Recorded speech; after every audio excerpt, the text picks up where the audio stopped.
lagi kita akan belajar biologi di kelas 12. Tahukah kalian kenapa jamur dan tumbuhan tidak dimasukkan ke dalam satu kingdom yang sama, yaitu plantae? Padahal kalau kita lihat secara morfologisnya, mereka mempunyai kemiripan. Jamur mempunyai akar, tumbuhan juga punya akar. Jamur memiliki batang, tumbuhan juga punya batang. Tetapi mereka tidak digolongkan ke dalam kingdom yang sama. Dan jawabannya ternyata tumbuhan dimasukkan ke dalam kingdom plantae karena mempunyai kemampuan berfotosintesis, sehingga tumbuhan disebut sebagai produsen universal. Nah, bagaimana proses fotosintesis bisa terjadi? Jadi simak terus video Ibu dan tetap semangat dan salam SFD.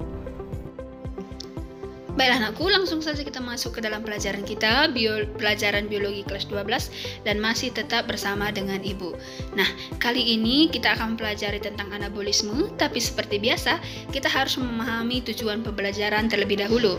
Ada tujuan pembelajaran yang pertama, yaitu adalah setelah mengikuti pembelajaran ini, siswa dapat memahami pengertian anabolisme, dan nilai SFD yang harus kalian hidupi adalah melakukan pekerjaan dengan penuh kesadaran, ya.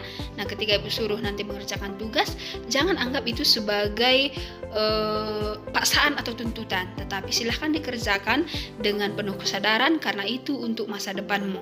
Yang kedua anakku, setelah mengikuti pembelajaran ini, siswa dapat memahami proses fotosintesis dan tetap berkomitmen untuk bersikap disiplin, ya. Jadi ketika kalian sudah mengerjakan sesuatu dengan kesadaran, maka timbal baliknya kalian akan pasti melakukannya secara teratur dan disiplin. Nah, jadi untuk mencapai kedua tujuan pembelajaran ini, mari langsung saja kita masuk ke dalam materi kita. Yang pertama, kita harus memahami apa itu anabolisme. Sebelumnya, anabolisme ini mempunyai induk yang namanya metabolisme. Metabolisme dibagi jadi dua anakku, ada anabolisme, ada katabolisme. Nah, untuk pertemuan kali ini kita khusus membahas tentang anabolisme. Jadi mungkin di dalam pikiran kalian apa itu anabolisme? Nah, kita lihat dari ciri-cirinya ya.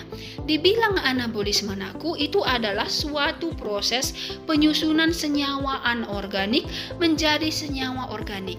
Atau kata lainnya, Ibu ganti, proses penyusunan senyawa sederhana menjadi senyawa kompleks. Ingat ya, kalau penyusunan, digaris bawahi penyusunan aku. Biasanya yang disusun itu pasti dari sederhana yang jadi kompleks. Kalau kompleks jadi sederhana itu dipecah. Nah, jadi kalau anabolisme itu adalah proses penyusunan senyawa anorganik atau senyawa sederhana menjadi senyawa organik atau senyawa kompleks. Nah, itu yang pertama. Yang kedua, ciri-ciri dari anabolisme adalah reaksi endergonik. Reaksi endergonik ini adalah reaksi yang membutuhkan energi. Beda nanti dengan katabolisme ya. Maksudnya bagaimana, Bu? Nanti contoh anabolisme ini kan fotosintesis. Fotosintesis itu bisa berlangsung kalau ada energi cahaya matahari. Makanya anabolisme disebut sebagai reaksi endergonik atau proses ini akan berlangsung apabila ada energi sebagai alat bantunya. Bisa ya? Kemudian anabolisme ini aktif saat istirahat. Ini yang membedakan dengan katabolisme nanti anakku. Kalau katabolisme aktif ketika kita beraktivitas. Tapi kalau anabolisme kebalikannya, dia akan aktif saat tumbuhan itu beristirahat. Bisa ya? Oke, sekarang kita lihat contohnya. Contoh dari asimilasi C. Asimilasi itu juga sama dengan pembentukannya.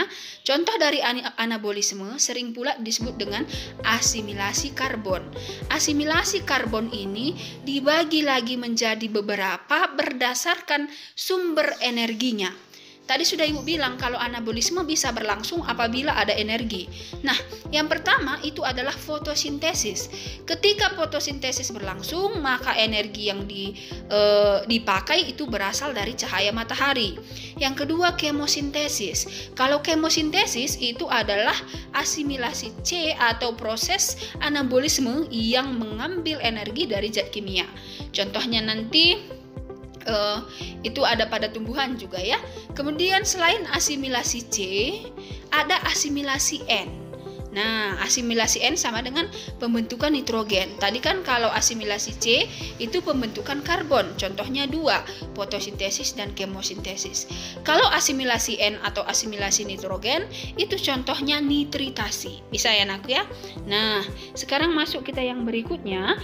Kita kali ini khusus mempelajari tentang fotosintesis.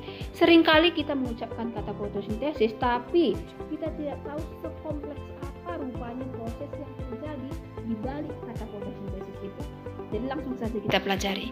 Fotosintesis merupakan proses penyusunan zat makanan pada tumbuhan yang dibantu oleh cahaya matahari. Nah, jadi energi yang dipakai adalah cahaya matahari, penyusunan zat makanan. Nah, sekarang kita lihat nakku. Reaksi dari fotosintesis itu adalah 6 CO2 tambah 6 H2O menghasilkan 1 C6H12O6 ditambah 6 O2 ditambah 36 ATP. Nah, jadi dengarkan ya anakku. Ada di sini karbon dioksida dan juga ada di sini air. Inilah reaksi sederhananya, bukan reaksi ya. Ini bahan sederhananya. Jadi ketika bahan sederhana ini disusun akan menghasilkan bahan yang kompleks, sama dengan pengertian anabolisme tadi, ya, penyusunan zat sederhana menjadi kompleks. Jadi sederhananya apa? CO2 atau karbon dioksida dan H2O atau air. Senyawa kompleksnya apa? C6H12O6 atau ini disebut dengan glukosa. Bisa ya? Oke. Nah, sekarang dalam proses ini harus perlu bantuan energi yang berupa cahaya dan ditangkap oleh klorofil atau zat hijau daun.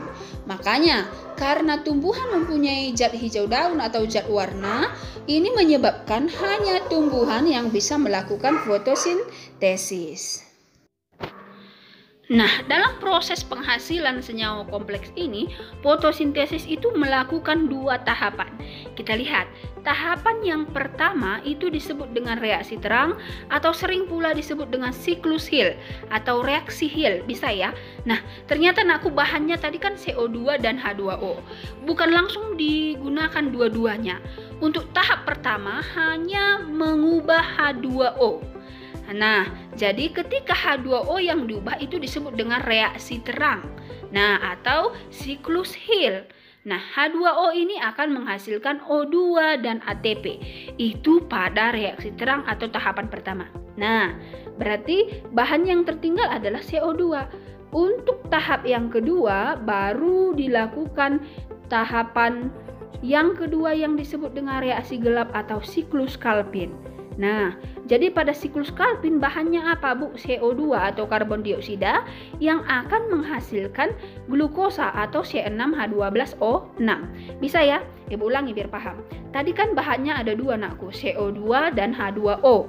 Nah, hasilnya ada 3, C6H12O6, O2 dan ATP. Nah, ternyata ketika melakukan fotosintesis itu harus melakukan 2 tahap. Tahapan yang pertama atau reaksi terang itu yang hanya diubah adalah H2O dan hasilnya O2 dan ATP. Itu pada tahap 1. Tidak boleh CO2 masuk pada tahap 1 atau glukosa dihasilkan pada tahap 1, tidak boleh.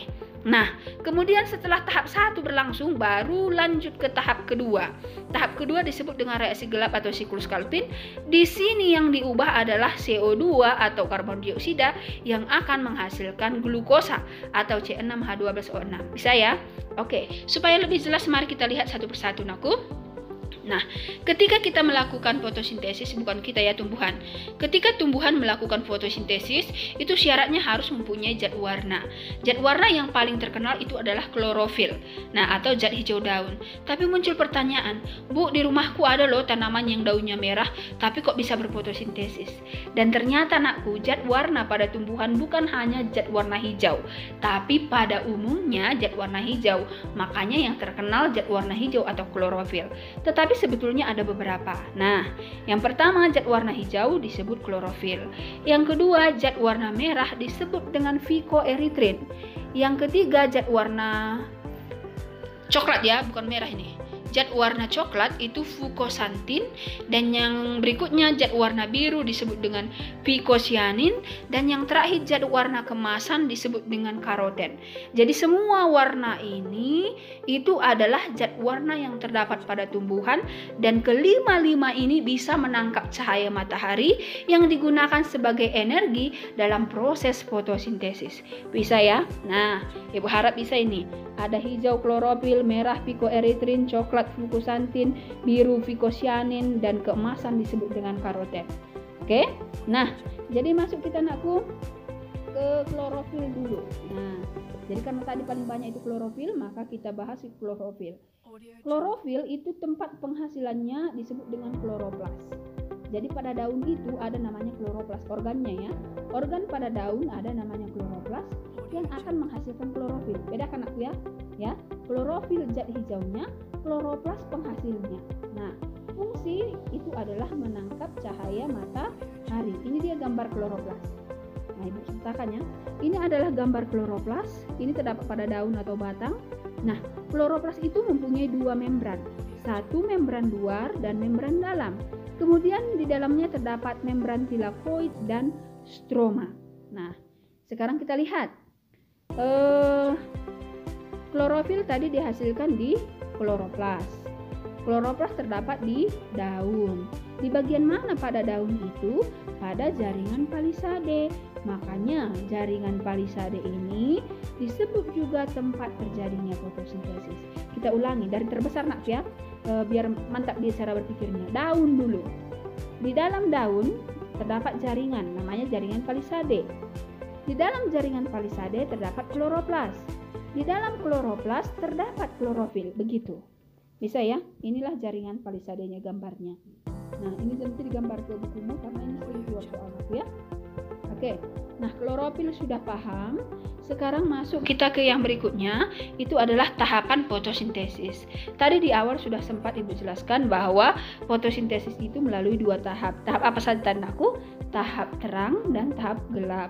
Nah, satu-satu kita lihat ya. Yang pertama itu reaksi terang atau sering pula disebut dengan siklus Hill. Kenapa disebut dengan siklus Hill? Karena reaksi terang ini diteliti dan ditemukan oleh Robert Hill. Jadi supaya untuk menghargainya maka disebutlah dia dengan siklus Hill. Kita lihat ciri-cirinya. Reaksi terang atau siklus Hill itu disebut dengan reaksi fotolisis. Foto artinya cahaya, lisis artinya pemecahan. Jadi reaksi fotolisis sama artinya dengan pemecahan H2O dengan cahaya matahari. Tadi sudah Ibu jelaskan, pada reaksi terang yang dipecahkan adalah H2O bukan CO2 ya. Oke, yang berikutnya membutuhkan klorofil.